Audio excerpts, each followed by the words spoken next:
I'd like to introduce Patricia Farnase, who's a professor of law at the University of Saskatchewan, where she teaches agricultural and property law. Her research interests include wetlands and ecosystem health. Patricia is also an active member of the Law Society of Saskatchewan. Please join me in welcoming Patricia. I call myself a recovering Albertan because I was born here and moved to Saskatchewan, so it is good to be back in Calgary and in Alberta and in what I understand is Treaty 7 territory.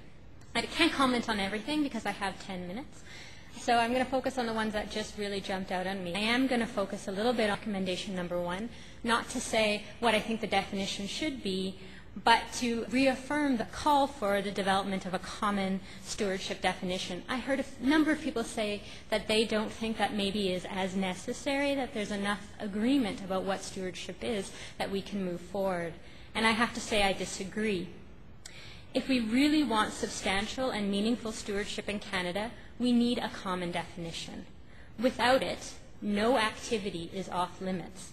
Instead, we just have to figure out how to do it the right way. And if we're doing it better than we did it before, then we're on our way to stewardship, and we're stewards. A single definition of stewardship, one that places the well-being of ecosystems front and center, will give us the basis to outright reject development activities, be they an oil sands development or a uranium project or another phase of a sprawling subdivision over agricultural land, because they cannot be sustained by our ecosystem.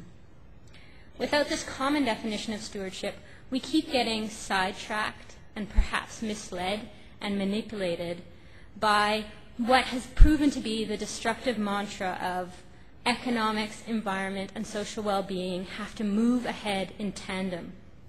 I don't disagree with this in theory, but if this was a race, economics has had a 250-year head start. And I think it's time for the environment to catch up before the race is over. Only then should we be discussing bringing economics back into the equation on an equal footing. A common definition of stewardship, one that is rooted in the uncompromised ability of ecosystems to deliver ecological goods and services, gives individuals and governments the basis to say, enough is enough. It's time to live within our planetary means.